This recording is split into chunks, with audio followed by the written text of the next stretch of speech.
நேரம் 6 மணி. இலங்கை ஒலிபரப்பு கூட்டுத்தாபனம் செய்திகள். செய்தி ஆசிரியர் ஸ்ரீ நாகபாணி ராஜா. வாசிப்பவர் ஆர் சந்திரமோகன். சிலர் ஜனாதிபதி பதவிக்காக பாடுபடுகின்ற நிலையில் தான் நாட்டுக்காக பாடுபடுவதாக ஜனாதிபதி தெரிவிப்பு. சலுகை அடிப்படையில் அனைத்து கடன்களையும் செலுத்த 2043 வரை நீடிக்கப்பட்ட கால அவகாசம். இலங்கையின் கடன் மறுசீரமைப்பு உடன்படிக்கை தொடர்பில் அமெரிக்கா வரவேற்பு. இலங்கை வானொலி இன்று 100 விழாவை கொண்டாடுகிறது. நாட்டின் 2 மாவட்டங்களைச் சேர்ந்த 4 பிரதேச செயலாளர் பிரிவுகளுக்கு மண் சரிவு எச்சரிக்கை. இளைஞர் விவசாய தொழில் முனைவோர் கிராம திட்டத்தை செயல்படுத்துவதற்கான தேசிய வாரம் அறிவிப்பு.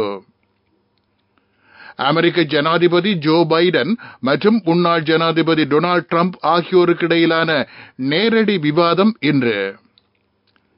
T20 உலகக்கிண்ண கிரிக்கெட் போட்டித் தொடரின் முதலாவது அரையிறுதிப் போட்டி தற்சமயம் ஆரம்பம்.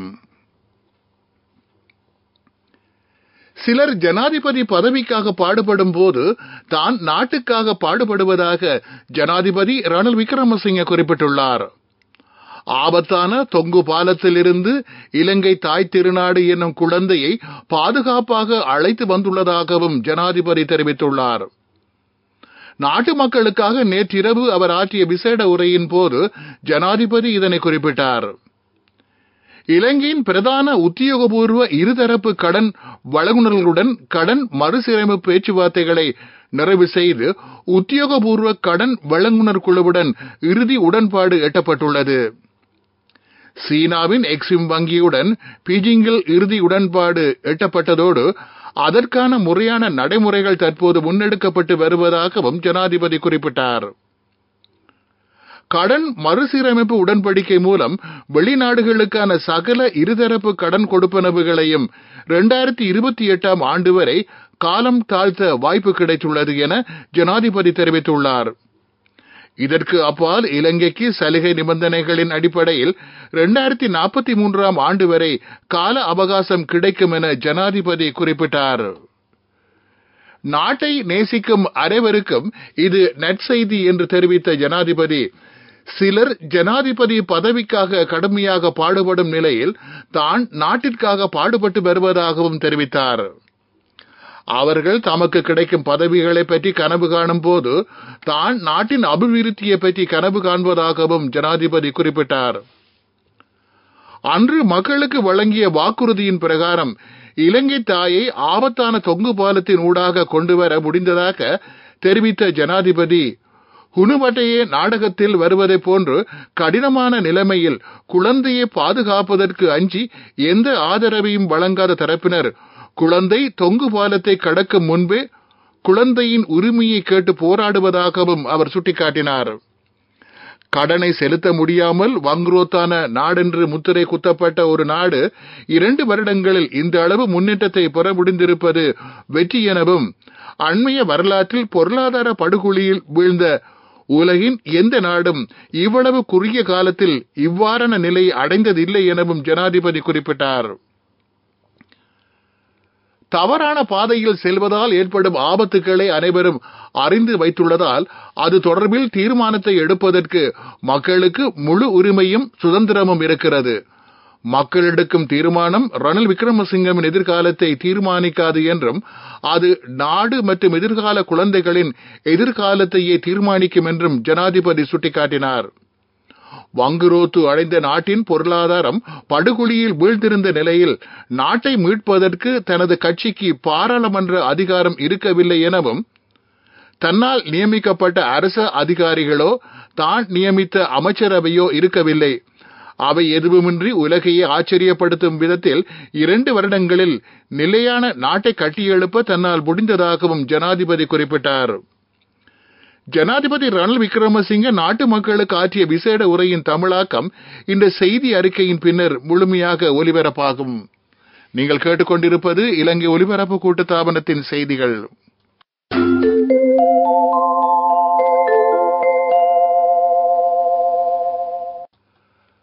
கடன் வழங்கும் நாடுகளுடன் இலங்கை எட்டிய கடன் மறுசீரமைப்பு தொடர்பான இறுதி உடன்படிக்கைக்கு அமெரிக்கா ஆதரவை வெளிப்படுத்தியுள்ளது. இது தொடர்பில் இலங்கைக்கான அமெரிக்க தூதுவர் ஜூலி ஷாங் நேற்று எக்ஸ் பதிவொன்றை வெளியிட்டுள்ளார். இந்த உடன்படிக்கையானது இலங்கையின் பொருளாதார மறுமலர்ச்சிக்கும் மீண்டெழும் முயற்சிகளுக்கும் உறுதுணையாக அமையக்கூடிய ஆக்கப்பூர்வமான நடவடிக்கை என அவர் குறிப்பிட்டுள்ளார். நீண்டகால சுபீட்சத்தை கருத்தில் வெளிப்படைத்தன்மையுடன் கூடிய நிலைபேறான மாற்றங்களை ஏற்படுத்துவதற்கான மறுசீரமைப்புகளை தொடர்ந்து அமுலாக்க வேண்டும் எனவும் இலங்கைக்கான அமெரிக்க தூதுவர் கேட்டுள்ளார். இலங்கை ஒலிபரப்பு கூட்டுத்தாபனம் இன்று தமது 100 விழாவை கொண்டாடுகிறது. இந்த ஒலிபரப்பு ஒரு பரிசோதனை முயற்சியாக ஆரம்பிக்கப்பட்டது. அதன்படி இலங்கை பொறியியல் சங்கத்தின் பொதுச்சபையில் ஆளுநர் சர் வில்லியம் ஹென்றி மேனிங் ஆற்றிய உரை முதன்முறையாக 1924 ஆண்டு ஜூன் மாதம் 27 ஒலிபரப்பப்பட்டது. பொறியியலாளர் எட்வர்ட் ஹாபர் இதற்காக பங்களிப்பு செய்தார். இதற்காக 1/2 கிலோவாட் மின் பரிமாற்ற நிலையம் பயன்படுத்தப்பட்டது. நாட்டில் ஒலிபரப்பு ஆரம்பம் தொடர்பில் இரு வேறான கருத்துக்கள் காணப்படுகின்றன. 1924 ஆண்டு ஜூன் மாதம் 27 ஒலிபரப்பு சேவை ஆரம்பிக்கப்பட்டதாக சிலர் கூறுகின்றனர். எனினும் 1925 ஆண்டு டிசம்பர் மாதம் 16 உத்தியோகபூர்வமாக ஒலிபரப்பு தொடங்கியது என்பது மற்றொரு கருத்தாகும். ஆனால் உறுதிப்படுத்தக்கூடிய உத்தியோகபூர்வ ஆவணங்களின்படி இலங்கையில் வானொலி ஒலிபரப்பு உத்தியோகபூர்வமாக 1924 ஆண்டு ஜூன் மாதம் 27 ஆரம்பிக்கப்பட்டது என தெரிவிக்கப்படுகிறது. முன்னாள் விமானப்படை பணிப்பாளர் நாயகம் கலாநிதி நந்தன கருணாநாயக்க எழுதிய 66 வருட விமானப்படை என்ற புத்தகத்தில் இதற்கான ஆதார குறிப்புகள் காணப்படுகின்றன. இலங்கை ஒலிபரப்பு கூட்டுத்தாபனத்தின் 100 விழாவை முன்னிட்டு இலங்கை வானொலி ஆய்வு அறிக்கை வெளியீட்டு விழா இன்று காலை 9:30 அளவில் கூட்டுத்தாபனத்தின் ஆனந்த சமரகோன் கலையகத்தில் இடம்பெற உள்ளது. கலனி பல்கலைக்கழகத்தின் ஊடக பிரிவு இந்த ஆய்வை மேற்கொண்டுள்ளது. அந்த பல்கலைக்கழகத்தின் உபவேந்தர் திருமதி நிலாந்தி டி சில்வா உட்பட பல்கலைக்கழகத்தின் பேராசிரியர்கள் பலரும் இந்நிகழ்வில் கலந்து கொள்ள உள்ளனர். நாட்டின் 2 மாவட்டங்களின் 4 பிரதேச செயலகங்களுக்கு தேசிய கட்டட ஆய்வு நிறுவகம் மண்சரிவு அபாய எச்சரிக்கையை விடுத்துள்ளது. அதன்படி கொழும்பு மாவட்டத்தின் பாதுக்க மற்றும் ரத்தினபுரி மாவட்டத்தின் ரத்தினபுரி, குறிவிட்ட, அலபத ஆகிய பிரதேச செயலக பிரிவுகளுக்கு முதல் கட்ட மண்சரிவு அபாய எச்சரிக்கை விடுக்கப்பட்டது. இந்த எச்சரிக்கை இன்று பிற்பகல் 4 மணி வரை அமுலில் இருக்கும். இதேவேளை வளிமண்டலவியல் திணைக்களம் கடும் காற்று மற்றும் கடல் சீற்றம் பற்றிய சிவப்பு அபாய எச்சரிக்கையை விடுத்துள்ளது. அரேபிய கடலில் மணிக்கு 65 முதல் 75 கிலோமீட்டர் வேகத்தில் கடும் காற்று வீசலாம். இந்த கடற்பரப்பிற்குள் செல்ல வேண்டாம் என மீனவர்களுக்கும் கப்பல் போக்குவரத்து துறையில் ஈடுபடுபவர்களுக்கும் எச்சரிக்கை விடுக்கப்பட்டுள்ளது. இவர்கள் வளிமண்டலவியல் திணைக்களத்தின் மூலம் வழங்கப்படும் ஆலோசனைகளை அவதானிக்க வேண்டும் என வேண்டுகோள் விடுக்கப்பட்டுள்ளது. காங்கேசன்துறையிலிருந்து மன்னார் ஊடாக புத்தளம் வரையிலும், ஹம்பாந்தோட்டையிலிருந்து பொத்துவில் வரையிலுமான கரை ஓரங்களுக்கு அப்பால் உள்ள கடல் பரப்பில் காற்றின் வேகம் மணிக்கு 60 முதல் 70 கிலோமீட்டர் வரை அதிகரிக்கக்கூடும். இதன் காரணமாக கடல் சீற்றமடையலாம். திருகோணமலையில் இருந்து முல்லைத்தீவு ஊடாக காங்கேசன்துறை வரையிலும், புத்தளத்திலிருந்து கொழும்பு காலி ஊடாக ஹம்பாந்தோட்டை வரையிலுமான கரையோரங்களுக்கு அப்பால்பட்ட கடற்பரப்பில் காற்றின் வேகம் மணிக்கு 50 முதல் 55 கிலோமீட்டர் வரை அதிகரிப்பதால் கடல் கொந்தளிப்பாக காணப்படலாம் எனவும் தெரிவிக்கப்பட்டுள்ளது. கல்வி பொது தராதர சாதாரண தர பரீட்சையின் 2ஆம் கட்ட மதிப்பீட்டு நடவடிக்கைகள் நாளை ஆரம்பிக்கப்படும் என பரீட்சை ஆணையாளர் நாயகம் தெரிவித்துள்ளார். 2ஆம் கட்ட மதிப்பீட்டு நடவடிக்கைகள் இன்று மேற்கொள்ள திட்டமிடப்பட்டிருந்தது. எனினும் தவிர்க்க முடியாத காரணங்களால் நாளைய தினம் நடைபெறும் என ஆணையாளர் நாயகம் அறிவித்துள்ளார். எதிர்வரும் ஜூலை மாதம் 1ஆம் தேதி முதல் 7ஆம் தேதி வரை இளைஞர் விவசாய தொழில் முனைவோர் கிராம வேலை திட்டத்தை நடைமுறைப்படுத்துவதற்காக தேசிய வாரம் ஒன்று அறிவிக்கப்பட உள்ளதாக அமைச்சர் மஹிந்த அமரவீர தெரிவித்துள்ளார். ஜனாதிபதி ஊடக மையத்தில் நடைபெற்ற ஊடகவியலாளர் சந்திப்பிலேயே அமைச்சர் மஹிந்த அமரவீர இதனை குறிப்பிட்டார். விவசாயம் மற்றும் பெருந்தோட்ட கைத்தொழில் அமைச்சு இளைஞர் சமூகத்தை விவசாய துறைக்கு ஈர்க்கும் வகையில் பல வேலை திட்டங்களை ஆரம்பித்துள்ளது. அது தொடர்பில் நாட்டின் 25 மாவட்டங்களை உள்ளடக்கிய 160 கிராமங்களை தெரிவு செய்து இளைஞர் விவசாய தொழில் முனைவோர் கிராம திட்டங்களை ஆரம்பிக்க அனைத்து ஏற்பாடுகளும் செய்யப்பட்டுள்ளன. முதல் கட்டமாக ஒவ்வொரு கிராமத்திலும் இந்த வேலை திட்டங்களை ஆரம்பிக்க 10 மில்லியன் ரூபாய் வழங்கப்பட உள்ளது. இதற்காக 1600 மில்லியன் ரூபாய் ஒதுக்கப்பட்டுள்ளது. பிரதான செய்தி வழங்குவோர் ஒவ்வொரு வீட்டிலும் இருக்க வேண்டிய வீட்டு வைத்தியர் சித்தாலேப. தனது உத்தியோகபூர்வ இருதரப்பு கடன் வழங்குனர்களுடன் கடன் மறுசீரமைப்பு உடன்பாடுகளை இலங்கை வெற்றிகரமாக நிறைவு செய்துள்ளது. பாரிஸ் நகரில் தனது முக்கிய உத்தியோகபூர்வ இருதரப்பு கடன் வழங்குனர்களுடன் கடன் மறுசீரமைப்பு பேச்சுவார்த்தைகளை நிறைவு செய்துள்ளதுடன் உத்தியோகபூர்வ கடன் வழங்குனர் குழுவுடன் இறுதி இணக்கப்பாட்டையும் எட்டியுள்ளது. இந்த இணக்கப்பாடுகளுடன் இலங்கை தனது முக்கிய உத்தியோகபூர்வ இருதரப்பு கடன் வழங்குனர்களுக்கான கடன் மறுசீரமைப்பு இணக்கப்பாடுகளை வெற்றிகரமாக நிறைவு செய்துள்ளது. இந்த உத்தியோகபூர்வ கடன் வழங்குனர் குழுவுடன் ஜப்பான், இந்தியா மற்றும் பிரான்ஸ் இணைந்து தலைமை தாங்கின.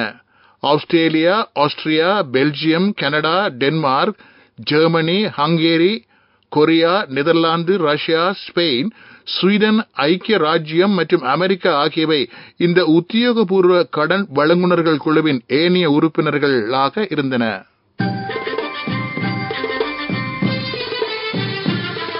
பிரதான செய்தி வழங்கியோர் ஒவ்வொரு வீட்டிலும் இருக்க வேண்டிய வீட்டு வைத்தியர் சித்தாலேப.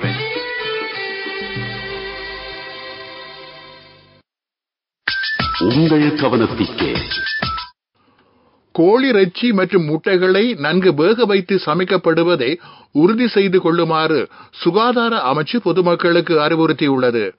நன்கு வேக வைக்கப்படாத கோழி இறைச்சி உணவுகளை உட்கொள்வதை தவிர்க்குமாறும் அறிவுறுத்தப்பட்டுள்ளது. இந்தியாவில் பறவை காய்ச்சல் பரவி வரும் நிலையில் சுகாதார அமைச்சின் சுகாதார மேம்பாட்டு பணியகம் இந்த விழிப்புணர்வு அறிவித்தலை விடுத்துள்ளது. உலகச் செய்திகள்.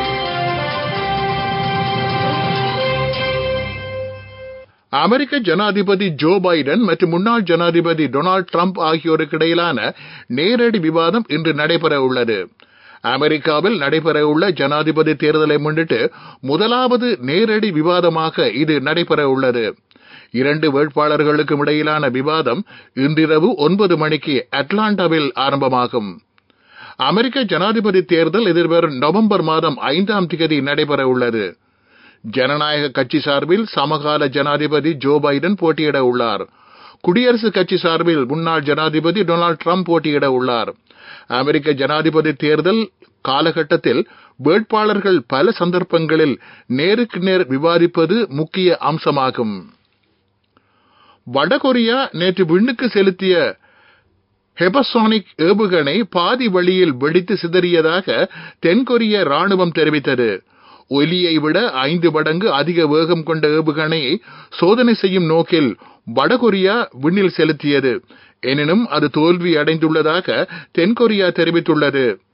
அமெரிக்கா தென்கொரியாவை எச்சரிக்கும் வகையில் இந்த பரிசோதனை மேற்கொண்டதாக தென்கொரியா குற்றம் சாட்டியுள்ளது. உலகச் செய்திகள் கேட்டீர்கள். அபிவிருத்தி செய்திகள்.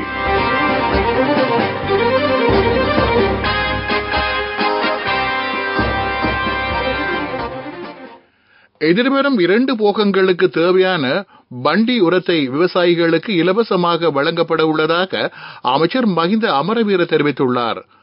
அதற்காக 3200 மில்லியன் ரூபாய் நிதி ஒதுக்கீடு செய்யப்பட்டுள்ளது.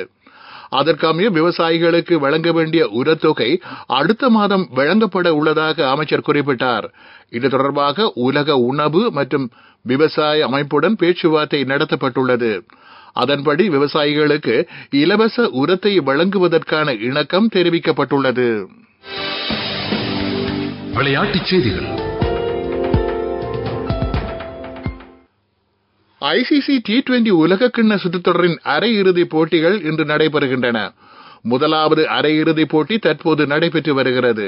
போட்டியில் ஆப்கானிஸ்தான், தென்னாப்பிரிக்கா அணிகள் மோதுகின்றன. போட்டியில் நாணய சுழற்சியில் வெற்றி பெற்ற ஆப்கானிஸ்தான் அணி முதலில் துடுப்படுத்தாடி வருகிறது. இதேவேளை அடுத்த அரையிறுதிப் போட்டி இன்றிரவு 8 மணிக்கு ஆரம்பமாகும். இதில் இந்தியா மற்றும் இங்கிலாந்து அணிகள் மோத உள்ளன. சுற்றுத்தொடரின் இறுதிப் போட்டி நாளை மறுதினம் நடைபெற உள்ளது. வர்த்தக செய்தி அனுசரணை. பட்டதாரியாகும் போது, திருமணத்தின் போது, குழந்தை பிறப்பின் போது மற்றும் 25வது திருமண ஆண்டு நிறைவின் போது 50,000 ரூபாய் வரை விசேட அனுகூலங்கள். மாதாந்தம் 12,500 ரூபாய் வீதம் சேமித்திடும் ஸ்ரீ சேவிங்ஸ் சாம்பியன்களுக்கு மேலும் பணப்பரிசுகள். இலங்கை வர்த்தக சம்மேளனத்தின் வருடாந்த மாநாடு கொழும்பு ஷங்கிலா ஹோட்டலில் இன்று நடைபெற உள்ளது. 185வது தடவையாகவும் இந்த மாநாடு ஒழுங்கு செய்யப்பட்டுள்ளது. சமகால பொருளாதாரத்துறை சவால்கள் உட்பட பல்வேறு விடயங்கள் பற்றி இதன்போது கவனம் செலுத்தப்பட உள்ளது. இலங்கையின் முன்னணி தொழில்நுட்ப துறைசார் நிபுணரான கலாநிதி சஞ்சீவ வீரவர்ண நிகழ்வில் பிரதம அதிதியாக கலந்து கொண்டு உரையாற்ற உள்ளார். பட்டதாரியாகும் போது, திருமணத்தின் போது, குழந்தை பிறப்பின் போது மற்றும் 25வது திருமண ஆண்டு நிறைவின் போது 50,000 ரூபாய் வரை விசேட அனுகூலங்கள். மாதாந்தம் 12,500 ரூபாய் வீதம் சேமித்திடும் ஸ்ரீ சேவிங்ஸ் சாம்பியன்களுக்கு மேலும் பணப்பரிசுகள். பொருளாதார செய்திகள் அனுசரணை. அவசரத்தில் அங்கும் இங்கும் வைக்க வேண்டாம் தங்கமே. இப்போது தங்கப்போனுக்கு அதிகூடிய முப்படம். அலையுங்கள் 0115-880-400. LOLC ராம்சவி தங்க கடன் சேவை. பாதுகாப்பாக வைத்திருக்கும் நகைகளை அவசர தேவைக்கு வைத்துவிட. தெங்கு உற்பத்தியின் ஏற்றுமதி மூலம் 203 மில்லியன் அமெரிக்க டாலர் வருமானம் கிடைத்துள்ளதாக ஏற்றுமதி விவசாய திணைக்களம் தெரிவித்துள்ளது. 2024 ஆண்டில் முதல் காலாண்டில் இந்த வருமானம் ஈட்டப்பட்டுள்ளது. இதன் மூலம் நாட்டின் மொத்த ஏற்றுமதியில் 6.9% பங்களிப்பு தெங்கு உற்பத்திகளின் ஊடாக வழங்கப்பட்டுள்ளதாக திணைக்களம் தெரிவித்துள்ளது.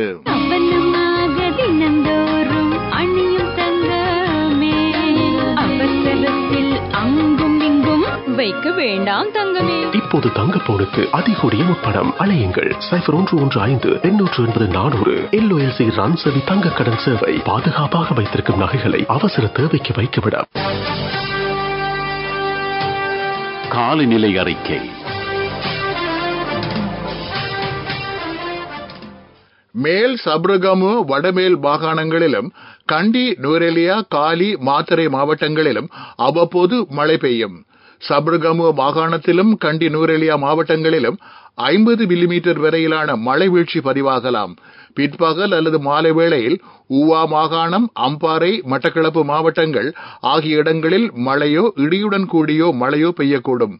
மத்திய மலைநாட்டின் மேற்கு சரிவுகள், வட மாகாணம், வடமத்திய மாகாணம், திருகோணமலை, முனராகல மாவட்டங்கள் உள்ளிட்ட இடங்களில் ஓரளவு கடும் காற்று வீசும் என திணைக்களம் விடுத்துள்ள வானிலை அறிக்கையில் குறிப்பிடப்பட்டுள்ளது. காலநிலை அறிக்கை கேட்டீர்கள். மீண்டும் தலைப்புச் செய்திகள். சிலர் ஜனாதிபதி பதவிக்காக பாடுபடுகின்ற நிலையில் தான் நாட்டுக்காக பாடுபடுவதாக ஜனாதிபதி தெரிவித்துள்ளார். சலுகை அடிப்படையில் அனைத்து கடன்களையும் செலுத்த 2043 வரை நீடிக்கப்பட்ட கால அவகாசம். இலங்கையின் கடன் மறுசீரமைப்பு உடன்படிக்கை தொடர்பில் அமெரிக்கா வரவேற்பு. இலங்கை வானொலி இன்று 100 விழாவை கொண்டாடுகிறது. நாட்டின் 2 மாவட்டங்களைச் சேர்ந்த 4 பிரதேச செயலாளர் பிரிவுகளுக்கு மண் சரிவு ஆரம்ப எச்சரிக்கை. இளைஞர் விவசாய தொழில் முனைவோர் கிராம திட்டத்தை செயல்படுத்துவதற்கான தேசிய பாரம் அறிவிப்பு.